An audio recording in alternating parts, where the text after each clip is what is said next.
नमस्कार श्रोताओं, मैं फिर से हाजिर हूँ अपनी ही पुस्तक एहसास इख्तियार के एक अंश को लेकर। इस रचना के माध्यम से मैंने मनुष्य के जीवन पर प्रकाश डालने का प्रयास किया है। मनुष्य एक सामाजिक प्राणी, मगर सामाजिक परिवेश में इस कदर जकड़ा हुआ है कि वो उससे बाहर निकलना तो चाहता है मगर निकल नहीं पाता। मगर बतौर मनुष्य हमें अपने बारे में ही सोचना होगा। लोग तो तरह तरह की बातें करते हैं, मगर उन बातों का फ़र्क आपके जीवन पर क्या पड़ता है, इस बारे में विचार करना होगा।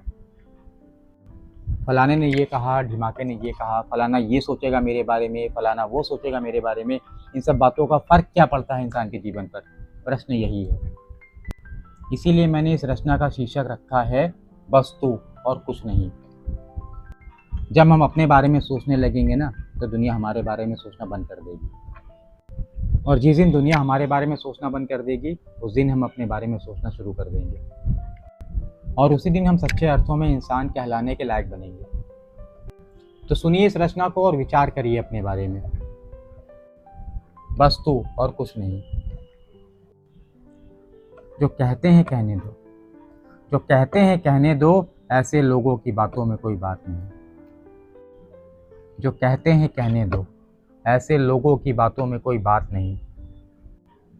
समझ सके जो आंसुओं की जुबां, समझ सके जो आंसुओं की जुबां, इतने तो किसी में कोई जज्बात नहीं।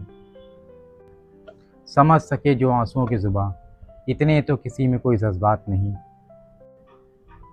ये बेशकीमती हैं, ये बेशकीमती हैं, इन्हें आँखों में ही रहने दो।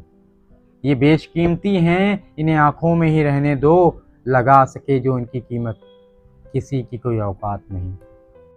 ये बेशकीमती हैं, इन्हें आँखों में ही रहने दो। लगा सके जो इनकी कीमत, किसी की कोई औकात नहीं। एक लम्हे में बना रिश्ता चला सदियों, एक लम्हे में बना रिश्ता चला सदियों, ये अलग बात आजकल उनसे कोई मुलाकात नहीं। एक लम्हे में बना रिश्ता चला सदियों, ये अलग बात आजकल उनसे कोई मुलाकात नहीं। जो कहा वो करके दिखाया, जो कहा वो करके दिखाया, बात से पलट जाऊं ऐसी तो अपनी कोई जात नहीं। जो कहा वो करके दिखाया, बात से पलट जाऊं ऐसी तो अपनी कोई जात नहीं। रख यकीन होगी सुबह जरूर, रख यकीन होगी सुबह जरूर, सूरज को हरा सके अभी इतनी तो लंबी कोई रात नहीं। रख यकीन होगी सुबह जरूर, सूरज को हरा सके अभी इतनी तो लंबी कोई रात नहीं। जो कहते हैं कहने दो, ऐसे लोगों की बातों में कोई बात नहीं।